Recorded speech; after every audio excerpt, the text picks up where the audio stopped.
अस्सलाम वालेकुम की हाल है मित्रों प्यारे ਤੁਹਾਡਾ मैं ਤੁਹਾਡਾ ਮਿੱਤਰ ਤੁਹਾਡਾ ਮੇਲੀ ਤੁਹਾਡਾ ਬੇਲੀ ਤੁਹਾਡਾ ਸਭ ਦਾ ਸਾਂਝਾ ਆਬਦ ਜਿਹਾ ਤੁਹਾਡੇ ਨਾਲ ਤੇ ਤੁਸੀਂ ਸਾਡੇ ਨਾਲ ਜੁੜੇ ਹੋ ਵੇਖ ਪੰਜਾਬ ਟੀਵੀ ਦੇ ਰਾਹੀਂ ਮਿੱਤਰ ਪਿਆਰੇ ਪ੍ਰੋਗਰਾਮ ਕੀ ਜਾਣਾ ਮੈਂ ਕੌਣ ਲੈ ਕੇ ਹਾਜ਼ਰ ਹਾਂ ਤੇ ਅੱਜ ਦੇ ਪ੍ਰੋਗਰਾਮ ਦਾ ਆਗਾਜ਼ ਅਸੀਂ ਮੀਆਂ ਮੁਹੰਮਦ ਬਖਸ਼ ਹੋਰਾਂ ਦੇ ਇੱਕ ਸ਼ੇਰ ਦੇ ਨਾਲ ਕਰਾਂਗੇ।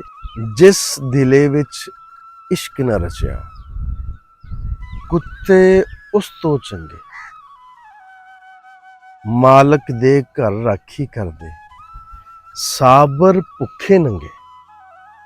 ਓਏ ਹੋਏ ਹੋਏ ਹੋਏ ਕਿੱਡੀ ਵੱਡੀ ਗੱਲ ਕੀਤੀ ਉਹਨਾਂ ਨੇ ਸਾਡੇ ਵਿੱਚ ਤੇ ਜਾਨਵਰਾਂ ਦੇ ਵਿੱਚ ਕਿਸ ਚੀਜ਼ ਦਾ ਫਰਕ ਹੈ। ਸਾਡਾ ਉਹਨਾਂ ਦੇ ਅੰਦਰ ਵੀ ਉਹੀ ਆਰਗਨਸ ਨੇ ਜਿਹੜੇ ਸਾਡੇ ਅੰਦਰ ਨੇ, ਐਦਾਂ ਹੀ ਨੇ ਨਾ। ਤੇ ਮਤਲਬ ਦਿਲ ਗੁਰਦੇ ਫਿਫੜੇ ਹਰ ਚੀਜ਼ ਮਤਲਬ ਹਰ ਜਿਹੜਾ ਸਿਸਟਮ ਹੈ ਉਹ ਉਂਝ ਹੀ ਹੈ ਜਿਵੇਂ ਜਾਨਵਰਾਂ ਦਾ ਹੈ ਉਦਾਂ ਹੀ ਇਨਸਾਨਾਂ ਦਾ ਹੈ। ਸਾਡੇ ਅੰਦਰ ਕਿਹੜੀ ਚੀਜ਼ ਰੱਖ ਦਿੱਤੀ ਹੈ ਕਿ ਅਸੀਂ ਹਰ ਚੀਜ਼ ਦੇ ਉੱਤੇ ਹਰ ਚੀਜ਼ ਨੂੰ ਅਸੀਂ ਕਾਬੂ ਕਰ ਲੈਂਦੇ। ਕਿੱਡੇ ਵੱਡੇ ਵੱਡੇ ਹਾਥੀ ਸ਼ੇਰ ਬੜੇ ਦਰਿੰਦੇ ਉਹਨਾਂ ਨੂੰ ਇਨਸਾਨਾਂ ਦੇ ਮਾਤਹਿਤ ਕਰਤਾ, ਸਭ ਤੋਂ ਅਸ਼ਰਫ ਕਰਤਾ, ਪਰ ਸਾਨੂੰ ਫੇਰ ਵੀ ਸਬਰ ਨਹੀਂ ਆਇਆ, ਸਾਨੂੰ ਫੇਰ ਵੀ ਅਕਲ ਵੀ ਕੋਈ ਨਹੀਂ, ਸਾਨੂੰ ਸ਼ੌਰ ਹੀ ਨਹੀਂ ਆਇਆ ਕਿ ਰੱਬ ਨੇ ਸਾਨੂੰ ਇੰਨਾ ਅਫਜ਼ਲ ਕਰਤਾ ਹੈ, ਹਰ ਚੀਜ਼ ਸਾਡੇ ਮਤਹਿਤ ਕਰ ਦਿੱਤੀ ਹੈ, ਅਸੀਂ ਫੇਰ ਵੀ ਰੱਬ ਦਾ ਸ਼ੁਕਰ ਹੀ ਨਹੀਂ ਕਰਦੇ, ਰੱਬ ਨਾਲ ਮੁਹੱਬਤ ਹੀ ਨਹੀਂ ਕਰਦੇ, ਰੱਬ ਦਾ ਇਸ਼ਕ ਸਾਡੇ ਦਿਲ 'ਚ ਹੈ ਹੀ ਨਹੀਂ। ਕਿੰਨੇ ਅਸੀਂ ਅਹਿਸਾਨ ਫਰਾਮੋਸ਼ ਹਾਂ, ਕਿੰਨੇ ਅਸੀਂ ਬੇਸ਼ਰਮ ਹਾਂ ਕਿ ਸਾਨੂੰ ਆ ਸੋਚ ਵੀ ਨਹੀਂ ਆਉਂਦੀ ਕਿ ਸਾਨੂੰ ਰੱਬ ਨੇ ਇੰਨਾ ਨਵਾਜ਼ ਦਿੱਤਾ ਹੈ, ਸਾਨੂੰ ਰੱਬ ਨੇ ਇੰਨਾ ਦਿੱਤਾ ਹੈ ਤੇ ਯਾਰ ਅਸੀਂ ਰੱਬ ਵਾਸਤੇ ਕੀ ਕਰ ਰਹੇ ਹਾਂ। ਅਸੀਂ ਰੱਬ ਦੇ ਨਾਲ ਖਾਲਸ ਹੋਣ ਦਾ, ਰੱਬ ਦੇ ਨਾਲ ਮੁਖਲਿਸ ਹੋਣ ਦਾ ਕੀ ਸਬੂਤ ਦੇ ਰਹੇ ਹਾਂ ਰੱਬ ਨੂੰ। ਮੇਰਾ ਇੱਕ ਮਿੱਤਰ ਪਿਆਰਾ ਕਹਿੰਦਾ ਕਿ ਅਸੀਂ ਕੁੱਤਾ ਰੱਖਿਆ ਘਰ ਦੇ ਵਿੱਚ ਤੇ ਉਹ ਮੇਰਾ ਵਾਲਦ ਨਾ ਉਹਨੂੰ ਰੋਟੀ ਪਾਵੇ ਹੈ ਨਾ, ਤੇ ਉਹ ਰੋਟੀ ਖਾ ਰਿਹਾ ਤੇ ਮੇਰੇ ਵਾਲਦ ਨੇ ਉਹਨੂੰ ਆਵਾਜ਼ ਮਾਰੀ ਤੇ ਉਹ ਰੋਟੀ ਛੱਡ ਕੇ ਉਹ ਆਪਦੇ ਮਾਲਕ ਵੱਲ ਆ ਗਿਆ ਤੇ ਆਣ ਕੇ ਪੈਰ ਚੱਟਣ ਲੱਗ ਪਿਆ, ਪੂਛ ਹਿਲਾਉਣ ਲੱਗ ਪਿਆ, ਕਿਉਂਕਿ ਉਹਦਾ ਮਾਲਕ ਹੈ। ਰੋਟੀ ਖਾਂਦਿਆਂ ਵੀ ਉਹ ਉਠਾ ਲਵੇ ਨਾ ਤੇ ਉਹ ਛੱਡ ਕੇ ਜਾਣੀ ਪੈਂਦੀ ਹੈ। ਮਾਲਕ ਦੇ ਸਾਡੇ ਤੇ ਆਹ ਹੱਕ ਨੇ। ਤੇ ਮੁਅੱਜ਼ਨ ਸਾਨੂੰ ਕਿਵੇਂ ਬੁਲਾਉਂਦਾ, ਹਯਾ ਅਲ ਸਲਾ ਹਯਾ ਅਲ ਫਲਾ। ਨਹੀਂ, ਅਸੀਂ ਨਹੀਂ ਜਾਣਾ, ਅਸੀਂ ਜਾਂਦੇ ਹੀ ਨਹੀਂ, ਅਸੀਂ ਇਸ ਗੱਲ ਤੇ ਗੌਰ ਹੀ ਨਹੀਂ ਕਰਦੇ। ਯਾਰ ਉਂਝ ਅਸੀਂ ਬਹੁਤ ਆਪਣੇ ਆਪ ਨੂੰ ਸਿਆਣਾ ਸਮਝਦੇ ਹਾਂ, ਅਸੀਂ ਬੜੇ ਫੰਨੇ ਖਾਂ ਹਾਂ, ਪਰ ਸਾਡਾ ਇਹਨਾਂ ਚੀਜ਼ਾਂ ਤੇ ਗੌਰ ਹੀ ਨਹੀਂ ਜਾਂਦਾ। ਅਸੀਂ ਇਹਨਾਂ ਚੀਜ਼ਾਂ ਤੇ ਗੌਰ ਹੀ ਨਹੀਂ ਕਰਦੇ, ਧਿਆਨ ਹੀ ਨਹੀਂ ਜਾਂਦਾ ਇਹਨਾਂ ਚੀਜ਼ਾਂ ਤੇ ਕਿ ਰੱਬ ਦੇ ਸਾਡੇ ਤੇ ਕੀ ਹੱਕ ਨੇ, ਉਹਦੇ ਸਾਡੇ ਤੇ ਕੀ ਹਕੂਕ ਨੇ। ਸਾਨੂੰ ਆਪਣੇ ਹਕੂਕਾਂ ਦਾ ਤਾਂ ਬੜਾ ਪਤਾ ਹੈ, ਨਿੱਕੀ ਨਿੱਕੀ ਗੱਲ ਤੇ ਅਸੀਂ ਗਿਲੇ ਸ਼ਿਕਵੇ ਕਰਨਾ ਸ਼ੁਰੂ ਕਰ ਦਿੰਦੇ ਹਾਂ। ਰੱਬ ਦੇ ਸਾਡੇ ਤੇ ਕੀ ਹੱਕ ਨੇ। ਅਸੀਂ ਕੁੱਤੇ ਤੋਂ ਵੀ ਮਾੜੇ ਹੋ ਗਏ ਹਾਂ। ਹੈ ਅਸੀਂ ਇਨਸਾਨ ਆ, ਅਸ਼ਰਫ ਮਖਲੂਕ ਆ, ਸਾਡੀ ਸੋਚ ਸਾਡੀ ਨੀਅਤ ਕੁੱਤਿਆਂ ਤੋਂ ਵੀ ਭੈੜੀ ਹੈ। ਕਿੰਨੇ ਬੇਸ਼ਰਮ ਆ ਕਿ ਅਸੀਂ ਇਸ ਬਾਰੇ ਸੋਚਦੇ ਹੀ ਨਹੀਂ ਕਿ ਰੱਬ ਦੇ ਸਾਡੇ ਤੇ ਕੀ ਹਕੂਕ ਨੇ। ਔਰ ਇੱਕ ਮਜ਼ੇ ਦੀ ਗੱਲ ਦੱਸਾਂ, ਰੱਬ ਦੇ ਹਕੂਕਾਂ ਦੇ ਵਿੱਚੋਂ ਆ ਵੀ ਰੱਬ ਦਾ ਵੱਡਾ ਹੱਕ ਸਾਡੇ ਤੇ ਹੈ। ਰੱਬ ਇਹਨਾਂ ਚੀਜ਼ਾਂ ਦੇ ਨਾਲ ਬੜਾ ਰਾਜ਼ੀ ਹੁੰਦਾ ਹੈ ਕਿ ਅਸੀਂ ਉਹਦੀ ਬਣਾਈ ਹੋਈ ਖਲਕਤ ਦੀ ਖਿਦਮਤ ਕਰੀਏ, ਅਸੀਂ ਉਹਦੀ ਬਣਾਈ ਹੋਈ ਮਖਲੂਕ ਦੇ ਨਾਲ ਪਿਆਰ ਕਰੀਏ, ਅਸੀਂ ਉਹਦੀ ਬਣਾਈ ਹੋਈ ਮਖਲੂਕ ਦਾ ਖਿਆਲ ਰੱਖੀਏ, ਅਸੀਂ ਉਹਨਾਂ ਦੇ ਲਈ ਆਸਾਨੀਆਂ ਪੈਦਾ ਕਰੀਏ, ਅਸੀਂ ਉਹਨਾਂ ਦੇ ਲਈ ਔਕੜਾਂ ਨਾ ਪੈਦਾ ਕਰੀਏ।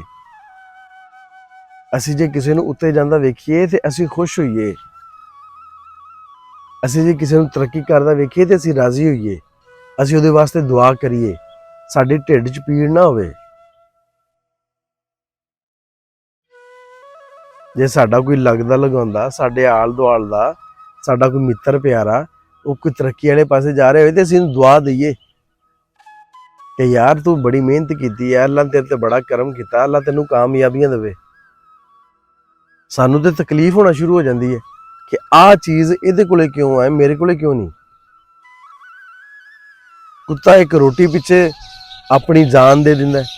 ਕਿੰਨੀ ਵਾਰੀ ਤੁਸੀਂ ਸੁਣਿਆ ਹੋਣਾ ਕਿ ਫਲਾਂ ਘਰ ਨੂੰ ਚੋਰ ਡਾਕੂ ਪਏ ਨੇ ਤੇ ਕੁੱਤਾ ਭੌਂਕਿਆ, ਉਹਨਾਂ ਦਾ ਪਿੱਛਾ ਕੀਤਾ ਹੈ, ਉਹਨਾਂ ਤੇ ਹਮਲਾ ਕੀਤਾ ਹੈ ਤੇ ਕੁੱਤੇ ਨੂੰ ਫੈਰ ਮਾਰਤਾ ਹੈ। ਮੈਂ ਤੇ ਬਹੁਤ ਵਾਰੀ ਸੁਣਿਆ। ਇੱਕ ਰੋਟੀ ਪਿੱਛੇ ਕੁੱਤਾ ਆਪਦੀ ਜਾਨ ਦੇ ਦਿੰਦਾ ਹੈ, ਆਪਦੇ ਮਾਲਕ ਦੇ ਪਿੱਛੇ। ਕਿਆ ਰੋਟੀ ਮੈਨੂੰ ਮੇਰਾ ਮਾਲਕ ਪਾ ਰਿਹਾ ਸੀ, ਮੇਰਾ ਹੱਕ ਹੈ, ਮੇਰਾ ਫਰਜ਼ ਹੈ ਕਿ ਮੈਂ ਇਹਦੇ ਪਿੱਛੇ ਆਪਦੀ ਜਾਨ ਦੀ ਵੀ ਪਰਵਾਹ ਨਾ ਕਰਾਂ।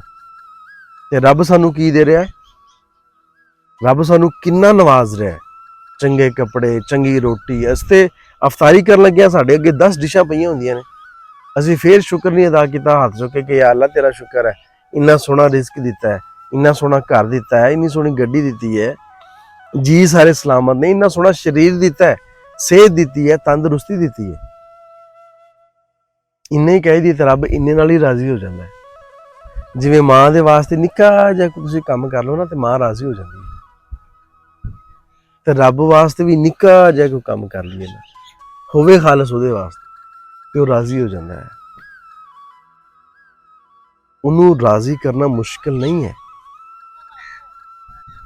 ਉਹਨੂੰ ਤੇ ਪਿਆਰ ਨਾਲ ਵੇਖ ਲਓ, ਪਿਆਰ ਨਾਲ ਬੁਲਾ ਲਓ ਤੇ ਉਹ ਰਾਜ਼ੀ ਹੋ ਜਾਂਦਾ ਹੈ। ਸਾਡੇ ਅੰਦਰੋਂ ਸਾਡੇ ਕਦੂਰਤਾਂ, ਨਫ਼ਰਤਾਂ ਖਤਮ ਹੋਣ ਦੇ ਅਸੀਂ ਰੱਬ ਨੂੰ ਪਛਾਣੀਏ। ਸਾਡੇ ਅੰਦਰ ਤੇ ਭਰੇ ਨੇ ਬੁਗਜ਼। ਅਸੀਂ ਤੇ ਨਾਉਜ਼ ਬਿਲਾ ਰੱਬ ਦੇ ਨਾਲ ਵੀ ਬੁਗਜ਼ ਰੱਖੀ ਬੈਠੇ ਆ ਯਾਰ। ਅਸੀਂ ਤੇ ਰੱਬ ਨਾਲ ਵੀ ਖਾਲਸ ਪਿਆਰ ਨਹੀਂ ਕਰਦੇ। ਸਾਡੀ ਤੇ ਰੱਬ ਦੇ ਨਾਲ ਵੀ ਮੁਨਾਫਕਤ ਹੈ ਯਾਰ। ਅਸੀਂ ਇੰਨੇ ਮੁਨਾਫਕ, ਇੰਨੇ ਕੂੜ ਹੋ ਗਏ ਕਿ ਜਿਹੜਾ ਸਾਡਾ ਖਾਲਕ ਹੈ, ਮਾਲਕ ਹੈ, ਰਾਜ਼ਕ ਹੈ, ਅਸੀਂ ਉਹਦੇ ਹੀ ਖਿਲਾਫ ਹੋਏ ਖੜੇ ਹਾਂ। ਅਸੀਂ ਉਹਦੇ ਹੀ, ਜਿਹੜੀਆਂ ਚੀਜ਼ਾਂ ਉਹਨੂੰ ਨਹੀਂ ਪਸੰਦ ਅਸੀਂ ਉਹ ਕਰਨੇ ਆ, ਜਿਹੜੇ ਕੰਮ ਉਹਨੂੰ ਨਹੀਂ ਪਸੰਦ ਉਹ ਕਰਨੇ ਆ, ਜਿਹੜੇ ਬੋਲ ਉਹਨੂੰ ਨਹੀਂ ਪਸੰਦ ਅਸੀਂ ਉਹ ਬੋਲਨੇ ਆ।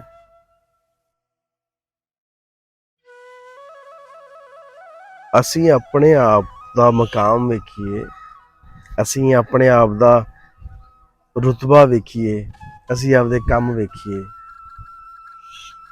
ਫਿਰ ਸ਼ਾਇਦ ਸਾਨੂੰ ਸਮਝ ਆਵੇ। ਉਂਝ ਅਸੀਂ ਬਹੁਤ ਸਿਆਣੇ ਹਾਂ, ਅਸੀਂ ਵਧੀਆ ਇੰਜੀਨੀਅਰ ਵੀ ਹਾਂ, ਅਸੀਂ ਬਹੁਤ ਵੱਡੇ ਡਾਕਟਰ ਵੀ ਹਾਂ, ਅਸੀਂ ਬੜੇ ਸਾਇੰਸਦਾਨ ਵੀ ਹਾਂ, ਭਰਿਆ ਪੰਚਾਇਤਾਂ 'ਚ ਲੱਤ ਰੱਖ ਕੇ ਗੱਲ ਕਰਨ ਵਾਲੇ ਵੀ ਹਾਂ, ਪਰ ਅਸੀਂ ਚੰਗੇ ਇਨਸਾਨ ਨਹੀਂ ਹੈ।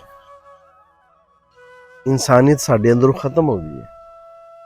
ਸਾਨੂੰ ਹਰ ਚੀਜ਼ ਦੀ ਸੋਚ ਸਮਝ ਸੂਝ-ਬੂਝ ਹੈਗੀ ਹੈ, ਇਸ ਚੀਜ਼ ਦੀ ਸਾਨੂੰ ਸੂਝ-ਬੂਝ ਹੀ ਨਹੀਂ ਹੈਗੀ, ਜਾਂ ਅਸੀਂ ਸੋਚਦੇ ਨਹੀਂ, ਅਸੀਂ ਸੋਚਣਾ ਹੀ ਨਹੀਂ ਚਾਹੁੰਦੇ ਕਿ ਰੱਬ ਦਾ ਤੇ ਸਾਡਾ ਤਾਲੁਕ ਕੀ ਹੈ, ਸਾਨੂੰ ਰੱਬ ਵਾਸਤੇ ਕੀ ਕਰਨਾ ਚਾਹੀਦਾ ਹੈ।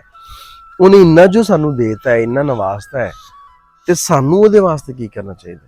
ਉਹ ਸਾਡੇ ਕੋਲ ਇੰਨਾ ਤੇ ਮੰਗਦਾ ਹੀ ਨਹੀਂ, ਉਹ ਤੇ ਨਿੱਕੀ ਜਿਹੀ ਸ਼ੈ ਨਾਲ ਖੁਸ਼ ਹੋਣ ਵਾਲਾ ਹੈ।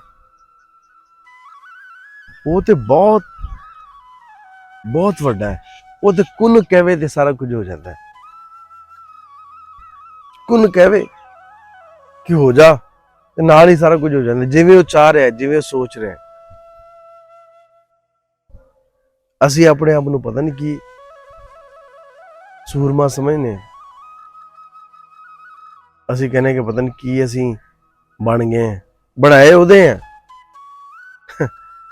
ਤੇ ਅਸੀਂ ਆਪਣੇ ਨੂੰ ਸਮਝਦੇ ਕਿ ਪਤਾ ਨਹੀਂ ਅਸੀਂ ਕੀ ਬਣ ਗਏ, ਅਸੀਂ ਕੀ ਅਚੀਵ ਕਰ ਲਿਆ। ਅਸੀਂ ਕੁੱਤਿਆਂ ਤੋਂ ਮਾੜੇ ਤੇ ਨਾ ਹੋਈਏ। ਆਹ ਸ਼ੇਰ ਇੱਥੇ ਵੱਜਦਾ ਯਾਰ, ਅਸੀਂ ਕੁੱਤਿਆਂ ਤੋਂ ਵੀ ਮਾੜੇ ਆ। ਸਾਡੇ ਦਿਲ ਦੇ ਅੰਦਰ ਰੱਬ ਦੀ ਉਹ ਮੁਹੱਬਤ ਹੀ ਨਹੀਂ ਹੋ ਸਕੀ, ਸਾਨੂੰ ਰੱਬ ਦੇ ਨਾਲ ਪਿਆਰ ਹੀ ਨਹੀਂ ਹੋ ਸਕਿਆ, ਸਾਨੂੰ ਰੱਬ ਦੇ ਨਾਲ ਇਸ਼ਕ ਹੀ ਨਹੀਂ ਹੋ ਸਕਿਆ। ਅਸੀਂ ਕੀ ਲੈਣ ਆਏ ਆ ਦੁਨੀਆ ਤੇ? ਸਾਡਾ ਆਉਣ ਦਾ ਮਕਸਦ ਤੇ ਫੌਤ ਹੋ ਗਿਆ।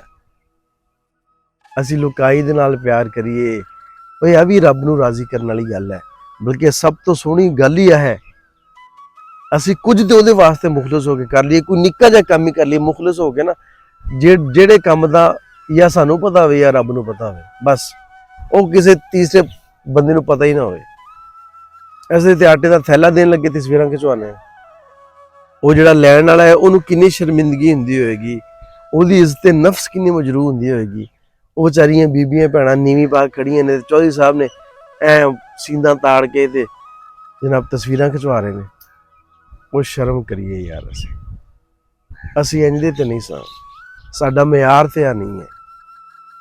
ਅਸੀਂ ਆਪਦੇ ਰੱਬ ਦੇ ਨਾਲ ਖਾਲਸ ਹੋ ਕੇ ਪਿਆਰ ਕਰੀਏ, ਦਿਲ 'ਚ ਉਹਦੀ ਮੁਹੱਬਤ ਹੋਵੇ, ਫਿਰ ਦੇਖਿਆ ਜੇ ਜ਼ਿੰਦਗੀ ਕਿਵੇਂ ਤਬਦੀਲ ਹੁੰਦੀ ਹੈ, ਕਿਵੇਂ ਸਕੂਨ ਆਉਂਦਾ ਹੈ ਜ਼ਿੰਦਗੀ 'ਚ, ਕਿੰਨੀ ਬਿਹਤਰੀਨ ਲਾਈਫ ਗੁਜ਼ਾਰਾਂਗੇ ਅਸੀਂ।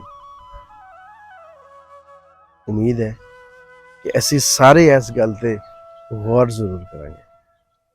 ਇਹਦੇ ਨਾਲ ਹੀ ਅੱਜ ਦੀ ਗੱਲਬਾਤ ਮੁਕਾਨੇ ਆ।